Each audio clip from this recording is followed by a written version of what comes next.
Hello बच्चों, आइए प्रश्न को पढ़ते हैं। प्रश्न है, प्रकाश संश्लेषण की क्रिया पर CO2 का प्रभाव लिखिए। तो इस प्रश्न के अंदर जो हमें मुख्य अवधारणा दी गई है, मुख्य अवधारणा मुख्य अवधारणा वो है प्रकाश संश्लेषण। मुख्य अवधारणा जो है वो है प्रकाश संश्लेषण। तो सबसे पहले अगर हम प्रकाश संश्लेषण की बात करें तो प्रकाश संश्लेषण एक ऐसी प्रक्रिया है जिसमें प्रकाश को लेकर प्रकाश की उपस्थिति में कार्बन डाइऑक्साइड, जल तथा इसके साथ पर्णहरित को लेकर उससे भोजन बनाया जाता है। तो अगर हम समीकरण देखें, 6CO2 प्लस 12H2O जल के अणु, इनको प्रकाश की उपस्थिति में व पर्णहरित की उपस्थिति में, पर्णहरित जो कि पत्तियों के अंदर पाया जाने वाला वर्णक है, इनकी उपस्थिति में ग्लूकोज में बदला जाता है। इसके साथ में 6 जल के अणुओं का निर्माण होता है, साथ में 6 ऑक्सीजन के अणु भी निकलते हैं, साथ में कुछ ऊर्जा का निष्कासन भी होता है। ये जो प्रक्रिया है इसी को हम बोलते हैं प्रकाश संश्लेषण। प्रकाश संश्लेषण की क्रिया के अंदर अलग अलग जो इसमें घटक उपस्थित है, इनका अलग अलग प्रभाव होता है।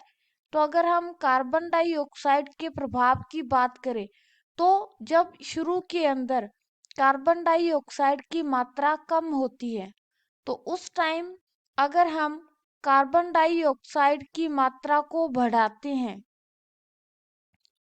हैं तो हमें ये देखने को मिलता है कि प्रकाश संश्लेषण की दर भी बढ़ना शुरू हो जाती है।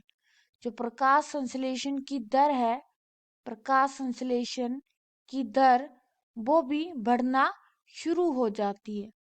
लेकिन वक्त के साथ साथ जैसे कार्बन डाइऑक्साइड की मात्रा को और ज्यादा बढ़ाते जाते हैं तो उस वक्त प्रकाश संश्लेषण की प्रक्रिया की जो दर है वो रुकना शुरू हो जाती है। जो दर है वो रुकना शुरू हो जाती है और बाद में अगर हम और ज्यादा इसकी मात्रा को बढ़ा देते हैं तो देखने को ये मिलता है कि प्रकाश संश्लेषण की दर घटना शुरू हो जाती है, यानी कि कम होना शुरू हो जाती है। तो हम बोल सकते हैं कि शुरू में जब कार्बन डाइऑक्साइड की मात्रा बहुत ज्यादा कम है और उस वक्त हम कार्बन डाइऑक्साइड की मात्रा को बढ़ाते हैं तो प्रकाश संश्लेषण की दर बढ़ जाती है।